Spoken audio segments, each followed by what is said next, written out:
Hola, ¿cómo están? El día de hoy, en esta sesión, en este podcast de Después de un diagnóstico, vamos a hablar sobre esquema de vacunación, cuándo, dónde, en qué momento en pacientes oncológicas. Con ustedes el doctor Sergio Castro Suárez. Bueno, es médico infectólogo, es médico graduado por la Universidad de Guayaquil, Ecuador, especialista en medicina interna, sede Solca, Guayaquil, especialista en infectología de la PUCE, Universidad de Quito, Ecuador.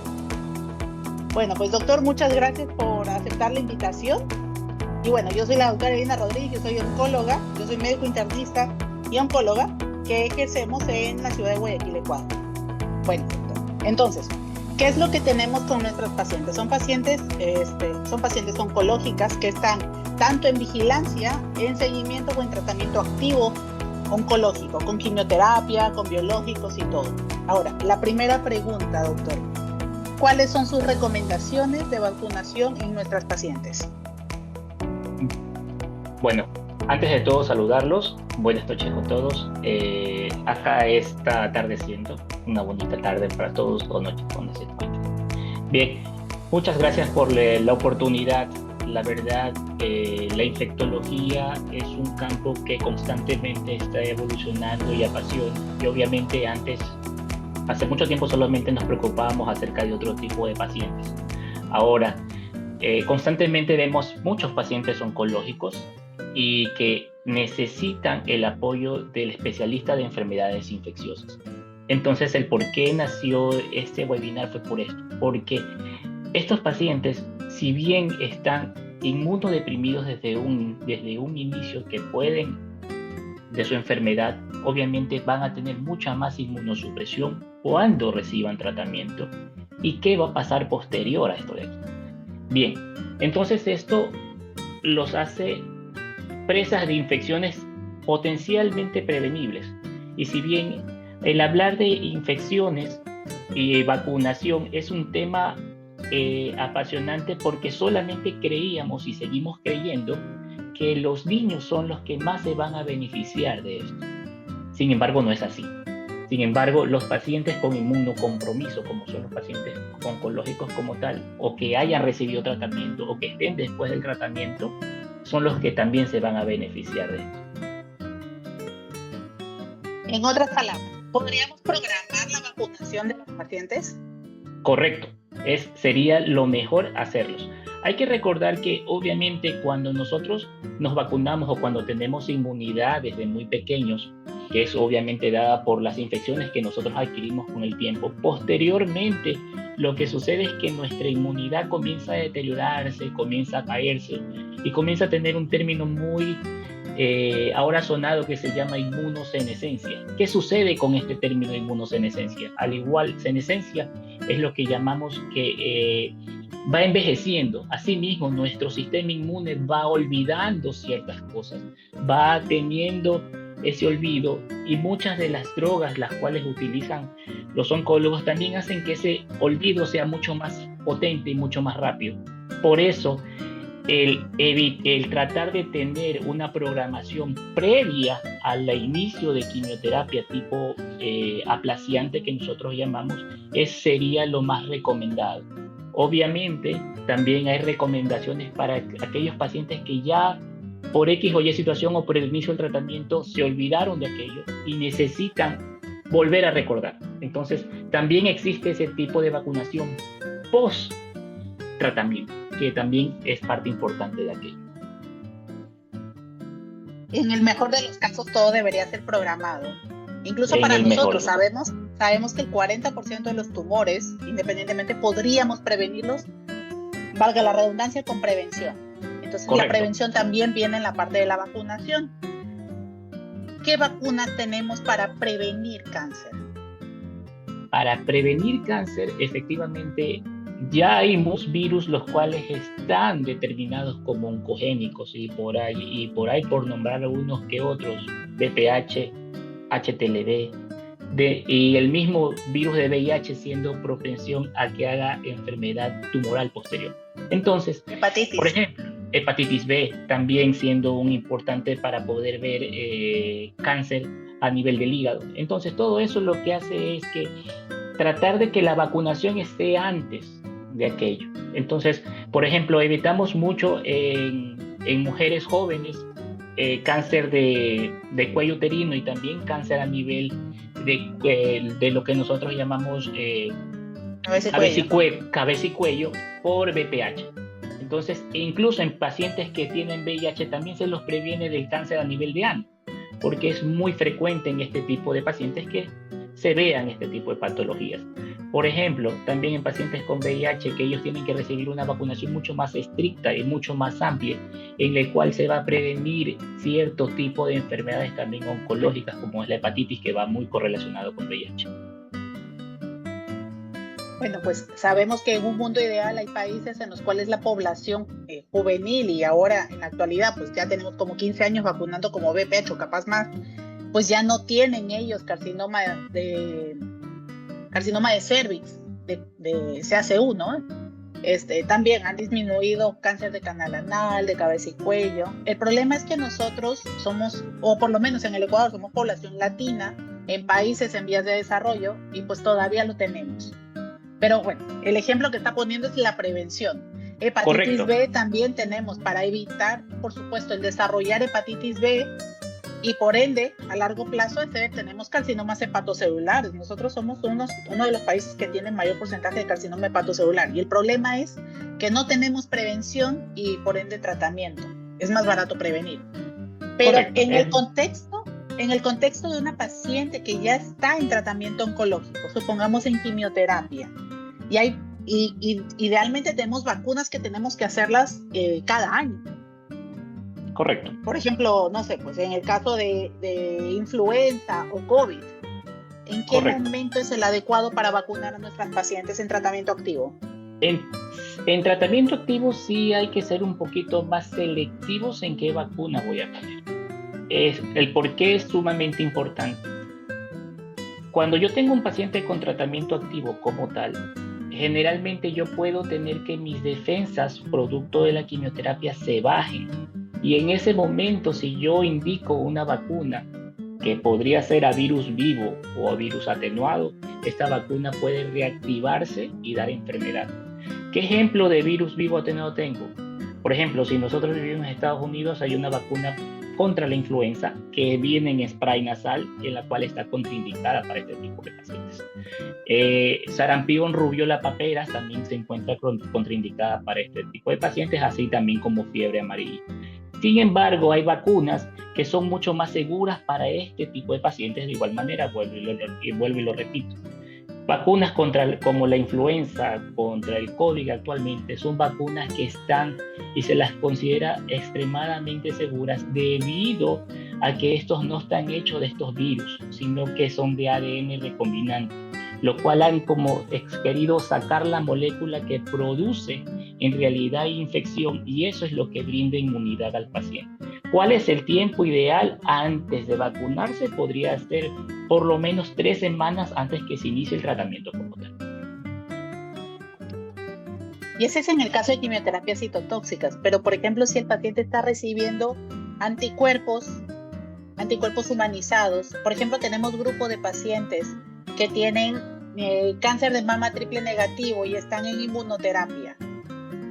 Los pacientes con inmunoterapia pueden tener todo tipo de vacunación, excepto los que ya he nombrado por el riesgo de reactivación. Sin embargo, no existen estudios determinados para aquello.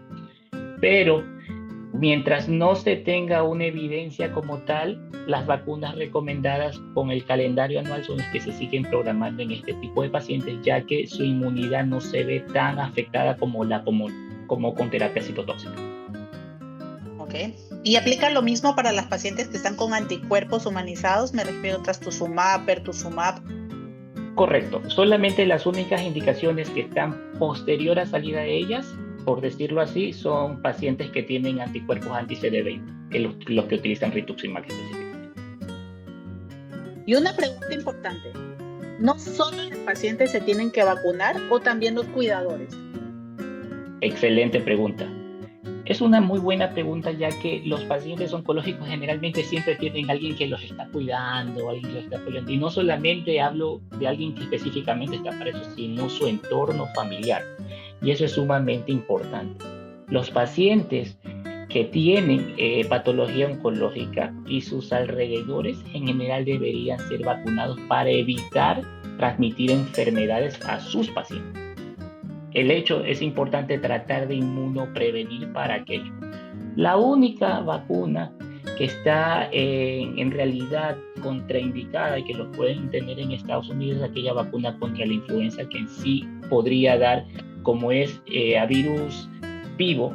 En realidad ese podría causar algún tipo de contagio a otro paciente que esté con inmunocompromiso. Por eso hay que tratar específicamente esa vacuna, tratar de evitarla en este tipo de cuidadores hacia los pacientes. Justamente para evitar el riesgo, como están en contacto con los pacientes. Correcto, porque en un estudio se demostró que habían encontrado virus vivo en la mucosa nasal cuando justamente se estudió esto de aquí, de pacientes que habían sido vacunados, que podían estar vivos y podrían ser viables para contagiar otro tipo de pacientes. Una situación que pasa mucho es que, por ejemplo, nosotros ponemos quimioterapia. El paciente hace inmunosupresión y hay un virus, hay el virus de herpes zóster, que es de los muchísimos tipos de virus de herpes zóster, bueno, de herpes que hay, y el problema es que como tenemos pacientes que probablemente ya llegaron a cierta edad, ya son pacientes adultos mayores, ponemos quimioterapia, tenemos disminución de la parte inmunológica de los pacientes, los hacemos susceptibles y tenemos episodios de herpes zóster, pero son catastróficos, me refiero, son muchas vesículas, son lesiones que incluso se llegan a infectar y generan dolor. En esta población se puede tomar algún tipo de prevención, porque acá llegó la vacuna de herpes, por ejemplo. Correcto. ¿A quién le recomendaríamos vacunar? Específicamente la vacuna de herpes está diseñada para pacientes que tienen recurrencias extremas. Por ejemplo, hay pacientes los cuales pueden tener una sola recurrencia en el año y la verdad que pueden estar tranquilos. Sin embargo, hay pacientes que pueden tener muchas recurrencias en tiempo. 2, 3, 4, 5, 6 veces en el año, lo cual ya ocasiona un problema. Y aún encima que estas recurrencias se pueden ver mucho más alteradas, aún más por la quimioterapia que se está dando. Entonces es probablemente que el virus, al no tener un sistema inmune que lo controle, ¿qué es lo que sucede? Que en ese momento gatilla y dispara y tenemos enfermedad zóster.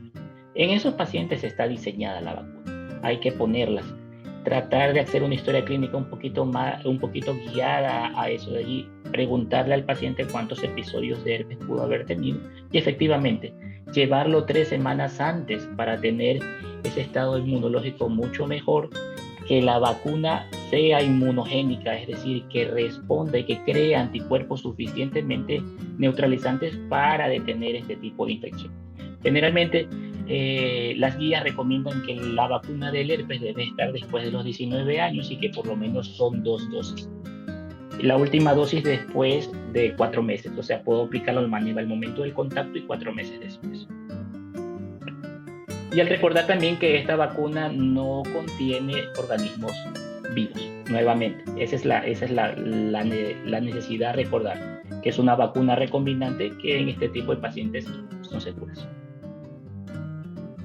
Qué bueno, porque la verdad es que en nuestra población son pacientes que al fin y al cabo ponemos quimioterapia y los hace susceptibles, pero tenemos un porcentaje muy grande que son adultos mayores y no solo tienen el diagnóstico oncológico, sino que también tienen diabetes, tienen hipertensión, tienen comorbilidades, están desnutridos, sarcopénicos, y el problema de tener este tipo de procesos infecciosos y que luego no solo son las vesículas, sino que también se contaminan, se infectan alrededor, entonces produce como una infección de tejidos blandos y es aparatoso, y aparte el problema es la neuropatía posterior al tratamiento. Entonces qué bueno que hay una vacuna. En el mejor de los casos ha ayudado muchísimo. Según los estudios que se ha estado viendo, la vacuna se diseñó para eso, para tratar de evitar los periodos básicamente de neuritis o de neuralgia posherpética que suelen dar en estos pacientes, que son terroríficos, y tenerlos con mucho dolor, tenerlos con mucha ansia, que las vesículas no revienten o que comiencen a reventarse de una manera estrepitosa y que por último lleguen a infectarse, que lo lleva al hospital muchas veces. En su experiencia, ¿usted cómo ve el abordaje del infectólogo en el paciente oncológico? Me refiero, ¿usted ha podido ver la parte de prevención de vacunas en los pacientes? Sí, efectivamente es un poquito complicado, la verdad, acá en Ecuador, debido a que revisando guías nacionales, los esquemas de vacunación para personas con patología oncológica y adultos mayores, también podríamos ingresarlos ahí en un momento determinado, no es tan rica. Entonces eso hace que en realidad la oportunidad para poder vacunar a los pacientes se hace mucho más difícil. Sin embargo, en el centro donde me encuentro trabajando actualmente, sí trato de ingresar esta cultura de prevención para vacunas. No solamente recordar que es para niños, sino también existe un calendario de vacunación para personas adultas, de adultas mayores, lo cual me va a tener en mejor calidad de vida al paciente. Eso es lo que a la larga interesa, y tener enfermedades inmunoprevenibles controladas. Eso es lo más importante de todo. La verdad es que la palabra aquí es la prevención, ¿no? O sea, todos deberíamos tener nuestro esquema completo de vacunación propio de la infancia y pues propio de la etapa adulta. Ya llegada a cierta edad, pues ya deberíamos tener VPH, deberíamos tener el esquema completo de hepatitis. Pues dependiendo poblaciones de riesgo deberíamos tener pues herpes zóster, deberíamos tener la de COVID cada año, la de influenza cada año, poblaciones de riesgo. ¿Qué opinamos de la vacuna de neumococo? Neumococo, la verdad, es una de las vacunas que acá, por ejemplo, todavía tenemos neumococo combinado 13 y 23. Esa es la más frecuente acá. Sin embargo, en otros lados del mundo ya también tienen 15 serotipos y con 20 serotipos. En Estados Unidos, creo que esas dos vacunas también las tienen presentes. La vacuna protege tiene una efectividad sumamente alta en pacientes que fueron vacunados y están inmunocompetentes. Casi les da una protección aproximada de un 70-80%. Eso es sumamente alto. Sin embargo, en pacientes que están con oncología, o sea, con pacientes oncológicos que están con quimioterapia, su efectividad tiende a bajar un poquito, tiende a bajar entre 50 y 60%. Sin embargo, de un 100% que se infecten 50 pacientes, de 100 que se infecten 50, la verdad es mucho. Hablando en términos económicos, eso termina siendo bastante inmunoprevenible. Las dosis, obviamente, se les debe iniciar a los pacientes, como le dije, 3 semanas antes, y saber qué vacuna yo puedo poner o qué vacuna tengo. Dependiendo de eso va el esquema de vacunación. Porque, por ejemplo, yo puedo poner serotipo para 13 vacunas que nosotros conocemos con el nombre de Prevenar 13. Vacuno al paciente con Prevenar 13 y a las 8 semanas yo debo revacunarlo, pero para 23 serotipos. Puede ser lo contrario, que alguien le recomendó la vacuna de 23 serotipos en un inicio y yo después de un año recién puedo vacunarlo con Prevenar 13, que en este caso sería la vacuna para 13 serotipos. En cambio, la vacuna para 20 serotipos o para 15 que tienen en otros lados del mundo, efectivamente solamente es una sola dosis cada 5 años. Entonces, también pertenece como aparte de las vacunas, pero también en ciertos grupos, hasta donde yo tenía entendido, por ejemplo, los pacientes que tienen antecedentes de esplenectomías, cosas así. No necesariamente, al fin y al cabo también forman parte del esquema de vacunación para pacientes oncológicos recomendados. Obviamente, si me dicen en tal caso el paciente es asplénico, pues va de cajón, ¿ok? Al igual que el meningococo, va de cajón. Sin embargo, en pacientes oncológicos, la vacuna para el neumococo está indicada, para el neumococo como tal. No sé si en el público asistente tengan algunas preguntas o perfectamente las pueden escribir en el chat.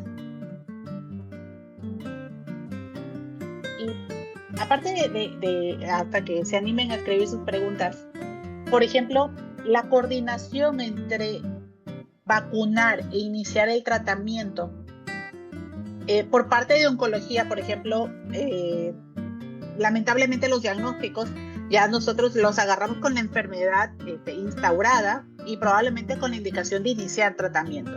Entonces, usted recomienda, mejor dicho, recomendamos no atrasar el tratamiento, pero si los pacientes tienen esquemas de vacunación pendiente, hay que coordinar entre infectología y el oncólogo cuándo ponerlos.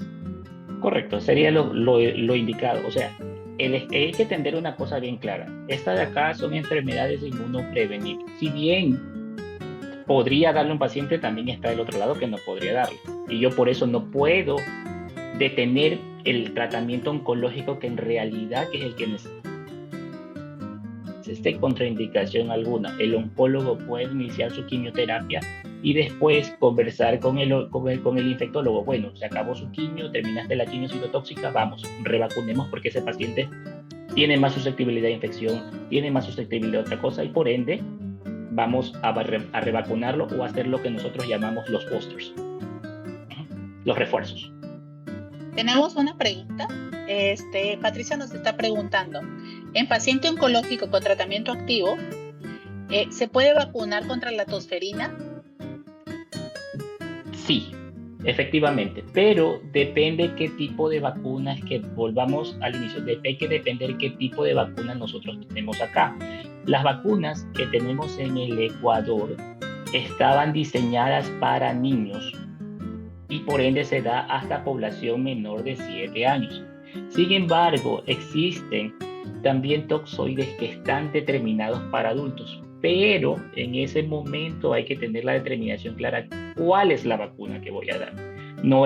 Yo creo que a veces también existe una confusión si es la misma vacuna de niños y la misma vacuna de adultos. Y no es la misma, es totalmente diferente porque la de adultos, como lo indico, no es una vacuna que en este caso los toxoides no están activos literalmente, sino que están mucho más dormidos y por poco y sirven más que todo para dar un refuerzo, un booster nuevo a los pacientes. Por eso hay que tener nuevamente esa precaución indicada. Ahora se puso como fue un tema como que que llamó la atención en el Ecuador, la parte de la tosferina. Muy bien. Correcto. Pero por ejemplo, yo quisiera hacer una pregunta. No sé si Lourdes, porque tengo la confianza, no sé si una de las chicas cuando estuvo en tratamiento oncológico, cuando se les ofreció tratamiento, también, o Brenda, también les ofrecieron completar su esquema de vacunación, o cómo fue el abordaje en su experiencia. En mi experiencia, no sé si me escuchan. Sí. En mi experiencia sí me recomendaron las vacunas, me dieron lo necesario y como estaba en pleno COVID, también eso fue una recomendación que los oncólogos me hicieron a mí, puesto que me iba a proteger un poco más mejor. Pero sí fueron recomendados por los oncólogos, en mi caso. Fíjense que con el advenimiento del COVID, la pandemia hizo su daño y todo, pero también nos dejó muchas enseñanzas. Y entre esos yo creo que es la parte de la vacunación, porque antes ni nos acordábamos, ni lo mencionábamos. Y incluso para entrar a recibir tratamiento de quimioterapia, llegó un momento en el cual teníamos que pedir, y era como un pase de entrada, el carnet de vacunación de las pacientes, para poderlo recibir. Incluso llegamos a tener pacientes que se negaron a la parte de la vacunación y, si se negaban, pues no podían recibir su tratamiento. Entonces, a fuerza se obligó a la población a vacunarse. Perdón que te interrumpa, aparte de no recibir tratamiento, los pacientes que se infectaron de COVID con tratamiento oncológico sin vacunas tuvieron un peor desenlace que los que en realidad estuvieron vacunados. Eso fue una coincidencia total, literalmente, cuando los estudios, y ya retrospectivamente analizando los estudios, determinaron eso. Igualmente en la población, como infectólogo, en la población VIH, los pacientes que no se vacunaron tuvieron muy peor pronóstico que los pacientes que estuvieron vacunados. El COVID, por supuesto, dejó su daño, pero también nos dejó enseñanza. O sea, ya nos enseñó por lo menos cómo tratar esto. Y más que todo, en lo personal, como oncólogo, porque no teníamos el acceso, perdón que lo digan, pero no tenemos como un acceso de vacunación en sistema de salud público para los pacientes, entonces no lo ofertábamos. Nada más cuando llegó COVID y tuvimos que vacunar, y con las dosis 1, 2, 3, 4, 5 que incluso llegaron, Ahí recién, y más o menos calcular en qué momento entre ciclo y ciclo de quimioterapia aplicarlo. Ahora ya hay una cultura de vacuna y está sonando mucho. Tanto es pues que hasta hace poquito pues empezaron a salir las recomendaciones de vacunas en pacientes oncológicos, que salió en JCO el año pasado. Hay una pregunta en el chat en el cual esa se me sale de mi conocimiento, perdón, pero no manejo trasplante, pero el doctor tiene mucha experiencia de manejar la parte infectológica y dice, en paciente post-trasplante de médula ósea, ¿cómo debería iniciarse el esquema de vacunación? Gracias, Patti, por tu pregunta nuevamente. Obviamente no es el tema. Oncológicos es una cosa, trasplante es otra cosa totalmente diferente. Pero para poder entenderla desde este punto de vista, cuando haces un trasplante de médula ósea, obviamente es un reseteo total a tu inmunidad. Así, simplemente así.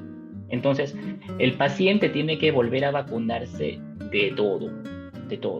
Empezando con las vacunas más sencillas que puede tener hasta las vacunas más complejas que puede haber, empezando como niñito chiquitito, porque te han reseteado todo tu sistema inmune.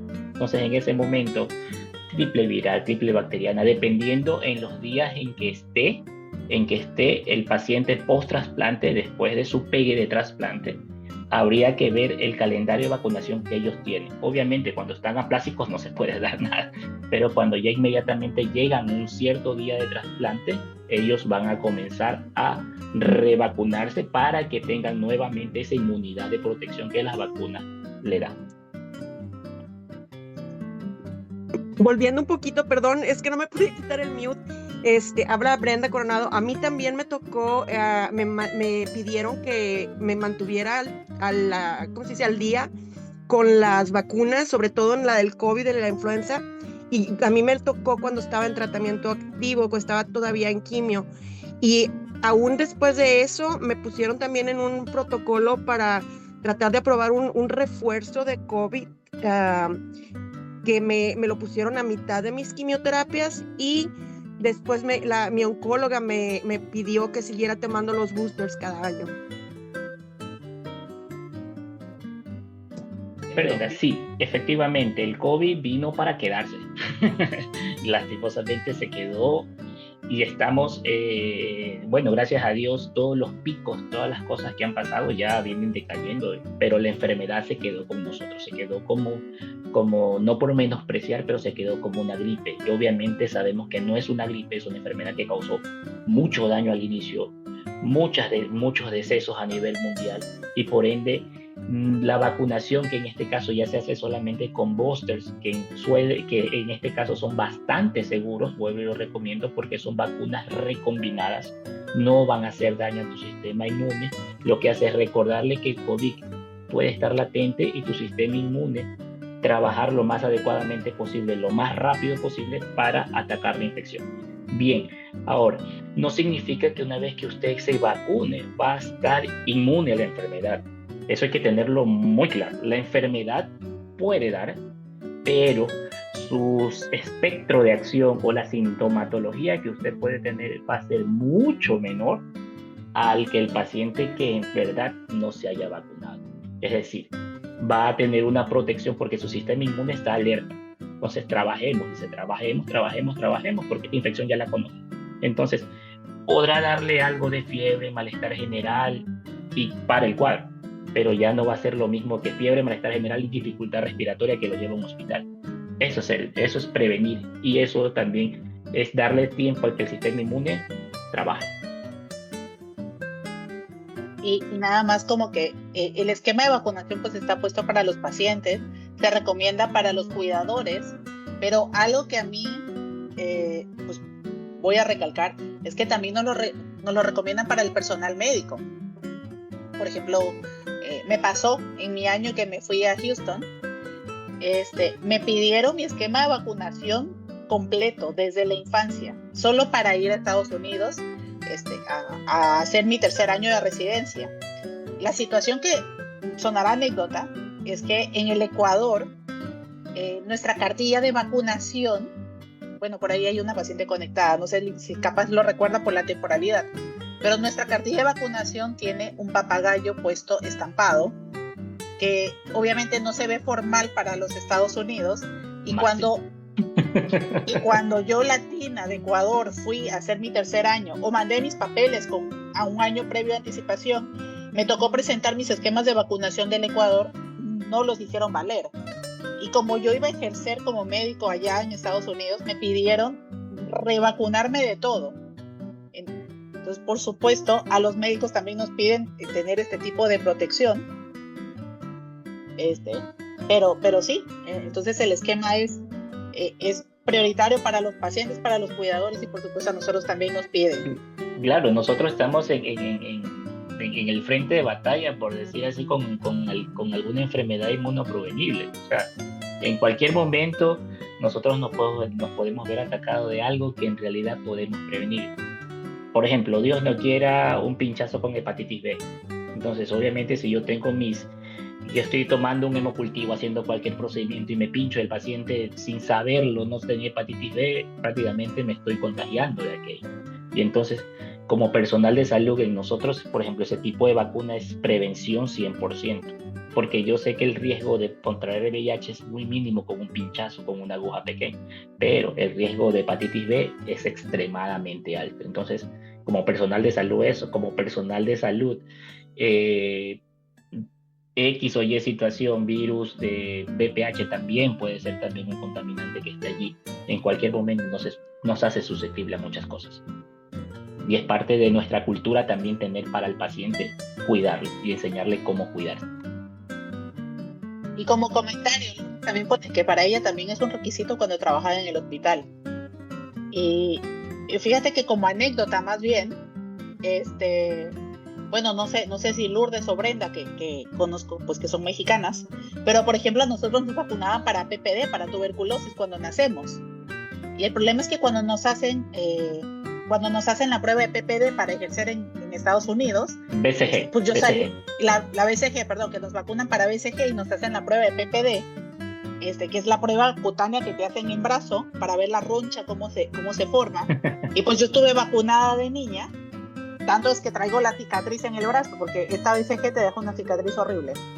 Y el problema es que cuando vas a ejercer en Estados Unidos y trabajar y te hacen el PPD, yo hice un PPD gigantesco, tanto es que llegué a Estados Unidos y me tuve que presentar cada semana en medicina laboral, solo para que cercioraran que de verdad no estuviera contaminada de tuberculosis. Y el problema es que venimos del tercer mundo y estudiamos, o sea, vivimos acá. Y estuvimos en contacto con pacientes, estuvimos vacunadas cuando nacemos.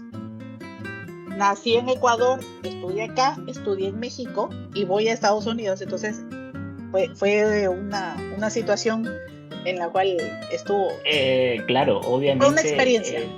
Sudamérica y América Latina en realidad es una cuna de tuberculosis, es una cuna. Nosotros venimos desde cuna ya con eso, pues obviamente para Norteamérica es un poquito diferente, entonces ellos tienen un control un poquito más adecuado, pero ellos al ver un PPD, me imagino, tan alto como el suyo, se aterraron y se asustaron. Pero acá lo que a mí me significa el PPD es que usted tiene una muy buena inmunidad celular y que su sistema inmune está trabajando adecuadamente bien. Mencioné mi antecedente, o sea, mencioné que soy vacunada, que nací en Ecuador, que estoy en México, y fue lo primero que me pidieron una tomografía de tórax, y nada más que para suerte mía tenía un granuloma, porque es lo que produce la vacuna produce algo que se llama complejo de GOT, que es como un nódulo que se calcifica, y lo tuve, porque lo tiene la gente que hace esta vacuna. Pero bueno, me dejaron ejercer. Sí, es verdad, es muy cierto eso. Obviamente, lo que te dice el PPD, saliéndonos un poquito de allá, lo que te dice el PPD o lo que te dice un MIGRA, que es otra prueba que también realizan los cuantiferones, que se llaman cuantiferón gamma para tuberculosis, lo que dice es tuve contacto, nada más. Ahora, de pasar a contacto, a estar infectado y desarrollar enfermedad es totalmente diferente. Claro que en contexto, por ejemplo, para pacientes que van a recibir un trasplante, que van a recibir cierto tipo de terapia biológica, por ejemplo, pacientes reumatológicos, a mí sí me marca ese antecedente importante, porque tengo que dar tratamiento, que en ese caso se llama tratamiento para tuberculosis latente, para evitar que esa enfermedad, al saber que está tan bajo de defensas, reactive. Ese es el punto. Entonces, generalmente, pero en Norteamérica siempre suele pasar eso de allí, que nosotros estamos con la tuberculosis. Entonces, para finalizar, doctor, ¿qué vacunas para prevención? Dijimos hepatitis, VPH. Ok, para prevención en adultos. ¿En adultos o en adultos con patología oncológica? Supongamos que independientemente, o sea, los que debemos tener. Primero, el esquema de vacunación debe ir con las dos más sencillas, digamos, que van todos los años. Influenza, COVID. Esas son las dos primeritas. Ok. De allí, en Latinoamérica, acá no tenemos vacunas para el virus sincitial respiratorio. En Estados Unidos la tienen para el virus sincitial respiratorio porque para ellos también es un problema bastante importante. Y esa también va una vez por toda la vida. Solamente es una sola vacuna. ¿Ok? Y allí vienen los refuerzos que le llamo yo. ¿Qué refuerzos yo puedo tener? Por ejemplo, lo que nosotros estamos en Ecuador pasando ahora. Como los esquemas de vacunación en niños no fueron buenos o no fueron completos, la tosferina hizo presa de esto. Entonces, tarde o temprano, lo que pasó es que reventó, por así decirlo, y lo que sucedió es que los comenzaron a eliminar cantidad. Su inmunidad no estuvo tan buena que el mismo niño o el mismo adulto comenzó a botar este tipo de vasos y se infectó. Entonces, esta bacteria hizo que se infecte como tal y por ende salieron todas estas infecciones que ahora estamos teniendo, pero es muy probablemente por el déficit de vacunación que tenemos muchos años. Para aquello se creó y se diseñaron los boosters, los refuerzos que nosotros llamamos. Estos boosters, los refuerzos, generalmente es para la tosferina, para la difteria y también hay una vacuna que contiene también contra Bacillus pertussis, que es para hepatitis B, que es algo que habíamos conversado, que tiene que ser muy importante. Un acápite súper especial en la hepatitis B es que la hepatitis B tiene cómo medir anticuerpos. Es decir, yo me puedo vacunar 1, 2 veces y yo no sé si en realidad mi cuerpo o yo tengo una protección contra hepatitis B. Pero a la larga, yo puedo medir en sangre eso, que eso es lo que me permite. Eso es súper bueno. Yo puedo saber, no, mira, con 3 dosis no alcanzaste lo que generalmente se va a alcanzar el anticuerpo, yo puedo revacunar al paciente. O puedo decirle, justamente, vamos a hacer un esquema cortado, nuevamente con revacuno, para que esté protegido. Es hepatitis B, 3 dosis. ¿Ok? Y también está la del neumococo. Neumococo, meningococo, obviamente en personas adultas. Neumococo en pacientes oncológicos debe estar de cajón. Y por último, también tenemos VPH. VPH es sumamente importante. Nosotros en el país, solamente acá el esquema de vacunación es hasta los 15 años. Y obviamente algo que le digo a mis pacientes dentro de consultas de prevención literalmente, es que los pacientes no solamente tienen que vacunarse hasta los 15 años. El CDC de Atlanta, que es quien maneja esta parte mucho a nivel mundial, hace que los pacientes se vacunen hasta los 45 años, que eso hay que tener sumamente importante. No es solo, si bien la efectividad de la vacuna ayuda muchísimo, muchísimo, muchísimo, muchísimo, y es donde más efectividad tiene, es en niños.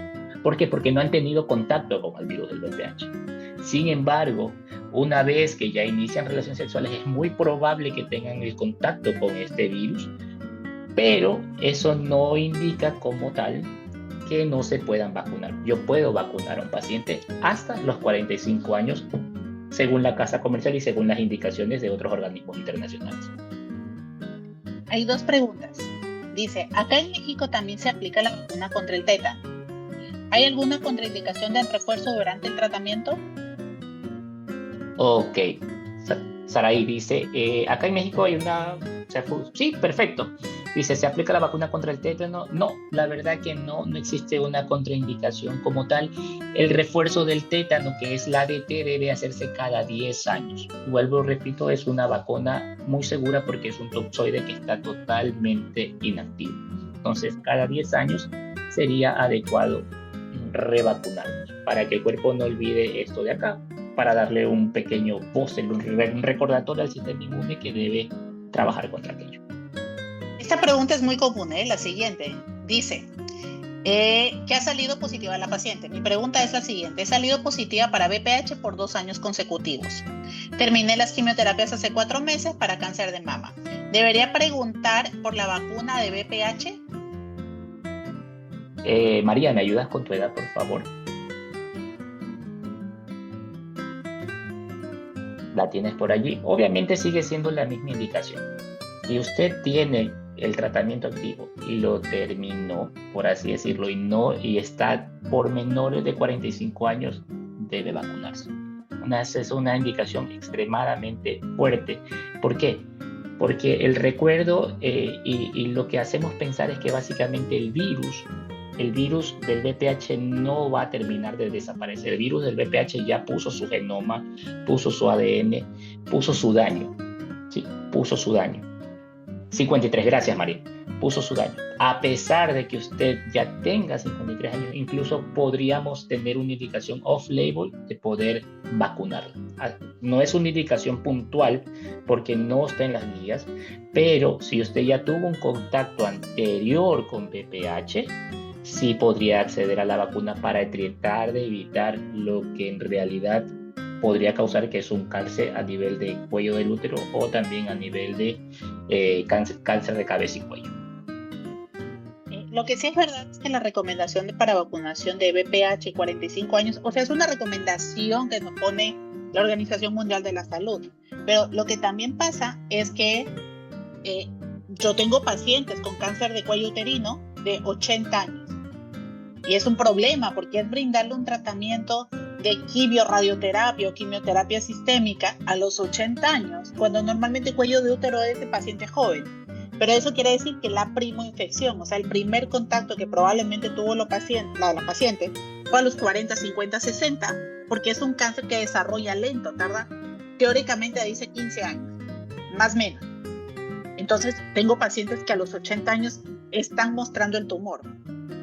La Organización Mundial de la Salud recomienda que hasta los 45, pero si tengo una buena paciente en buenas condiciones, con un estado funcional perfecto, por supuesto, como médico se la puedo recomendar. Y otra Correcto. cosa, esa es una indicación, como le digo, es una indicación que está fuera de la etiqueta, pero siempre el paciente que ya está inmunosenescente o ha tenido un trastorno ya de su inmunidad que no está trabajando bien, se la puede indicar. Bastante segura también. Y aparte, capaz, o sea, estoy asumiendo muchas cosas, pero capaz y ese VPH que salió, asumo que es un papanicolau que salió con alguna lesión, y el virus que infecta, supongamos que es un virus que no es oncogénico. Me refiero, virus de VPH para producir cáncer, o mejor dicho, virus de VPH hay muchísimos. No sé cuántas cepas haya, pero oncogénicos son menos todavía. Correcto. Pero la vacuna para VPH justamente protege contra los más oncogénicos, con los que mayor probabilidad van a desarrollar cáncer. En verdad, entonces, es muy incierto. La vacuna que tenemos acá obviamente cubre 9 serotipos, dentro de los cuales están los más carcinogénicos, por así decirlo. Obviamente el número es indistinto, porque son por números que se va viendo esto, pero en realidad protege contra 9 serotipos. Y lo que dice el INE en este caso es muy cierto. Por ejemplo, y por eso va la indicación que se podría vacunar hasta los 45 años. El hombre es portador del virus, lo transmite a su pareja por medio de relaciones sexuales orales, ITS orales y vaginales, lo transmite, pero el problema es que puede ser que sea un VPH que no sea carcinogénico, cualquier número. Vuelve, se separa de esa pareja porque suele pasar, tiene otra pareja o tiene un encuentro sexual con alguien que tiene una cepa que en realidad sea carcinogénica. Supongamos un número 53. Justamente la vacuna le protege contra ese serotipo, es decir, está erradicando o evitando la verdad que se vuelve a infectar de una cepa que en realidad le va a ocasionar mucho daño a la paciente. Esta pregunta está muy buena. La hace, y esta pregunta es para infectólogo, porque me va a poner, sí, porque la hace Mónica Barreiro Sotomayor. Ella tiene el diagnóstico de un carcinoma hepatocelular y que actualmente está en vigilancia. Y me puedo vacunar con tranquilidad. Y yo más bien pondría, Mónica Barreiro es un carcinoma hepatocelular que es virus de hepatitis B y C negativo, porque en su momento le hicimos anticuerpos y salió negativo. Y ella fue revisión por patólogos y es un carcinoma hepatocelular clásico, no por virus de hepatitis B y C, no por cirrosis, porque es paciente joven también. No, o sea, obviamente no hizo hígado graso, no hizo cirrosis, no hizo el caminito. Entonces se puede vacunar para hepatitis, por lo menos para hepatitis B. Si no tiene el contacto, no hubo contacto de virus, ella puede vacunarse, porque su génesis no es como tal, es diferente. Y ahí sí se podía entrar mucho en debate, la verdad, pero en realidad quisiera yo protegerla contra lo que puede pasar. Pero obviamente sería como añadirle, entre cierto punto, como añadirle un poquito más de sal a lo que está pasando, en realidad, porque no sabes en qué momento puede actuar como parte buena o parte mala, por decirlo así. Pero la vacuna contra hepatitis B, desde un punto de vista mucho más puntual, es una vacuna que es recombinante, no tiene el virus activo, no debería causarle problemas, por ende yo recomendaría vacunar, no habría ningún problema. Sí, la verdad es que es una pregunta un poquito compleja. Pregunta. Sí, un poquito compleja, pero sí, pero regresar un poquito a la génesis de todo esto, pues no, eso es lo que nos hace pensar. Si usted obviamente me indica que no tiene infección por hepatitis, que no tiene nada, o sea, es un paciente que tranquilamente podría vacunarse y estando en vigilancia, porque ya no recibe alguna otra cosa más. Y no sé si para finalizar quisiera dejarnos con algún mensaje o... Sí, la verdad quisiera de darles un mensaje a todos, primero agradeciendo la oportunidad que me han brindado para poder hablar algo de vacunación, que como les digo es un tema que todavía estamos caminando y en Latinoamérica estamos caminando a pasos muy, muy pequeños. Se hace muy importante volver a la génesis de esto, hacer entender que las vacunas han estado aquí ya desde 100 años atrás, desde la primera aparición, entre comillas, de la vacuna de la viruela, que fue un accidente totalmente, pero desde allí ha comenzado a desarrollarse y a mejorar muchas cosas más. Ahora tenemos vacunas extremadamente seguras que nos ayudan a evitar enfermedades inmunoprevenibles más que todo eso de allí. Segundo, invitar a que los pacientes básicamente ahora sean pacientes oncológicos, conversen mucho más con su oncólogo acerca de un esquema de vacunación y aparte de aquello que sean visitados por un infectólogo el cual les puede guiar de mejor manera en este punto de vista para poder utilizar y en qué momento utilizar las vacunas que son seguras para los pacientes de allí. Y segundo, que quedo a su disposición, tercero, que quedo a su disposición para cualquier otra inquietud. Le agradezco mucho por su tiempo valioso y gracias a ustedes. Muchas gracias por su colaboración y bueno, pues que vengan más podcasts. Elisa, no sé si nos tienes que comentar algo. Gracias, doctora Lina. Pues nada más invitar a Brenda y a Lourdes a que se nos unan aquí para invitar a nuestro grupo de apoyo entre pares. Hola. Gracias, pues me da mucho gusto en verlas a todas, y gracias por acompañarnos y los invitamos al grupo de WhatsApp que tenemos y ahí participamos. Tenemos 2 programas, el segundo y el cuarto martes de cada mes tenemos la programación del grupo de apoyo. bueno, las invitamos que nos acompañen a este grupo que tenemos. No tenemos ninguna agenda, simplemente las invitamos a que se unan y que compartan una hora con nosotros hablando de lo que está pasando en el proceso que está. Unos les suelen llamar su journey, pero para nosotros ese es un proceso que estamos pasando, y en cualquier etapa que te encuentres te invitamos a que nos acompañes y que porque aquí creo que el mensaje más indicado es que en este grupo encuentras un grupo de amigas, personas que están pasando por lo que tú estás pasando y te entienden profundamente, y creo que vas a hacer una conexión tan linda que nos ha ayudado a todos. Mucho gusto. Muchísimas gracias, y ahí les compartí el link también de nuestro grupo de WhatsApp para quienes quieran unirse. Y gracias nuevamente, doctora Lina, doctor Sergio. Nos vemos para la próxima. Feliz tarde. Gracias. Adiós. Adiós. Luego, chao, bye, adiós.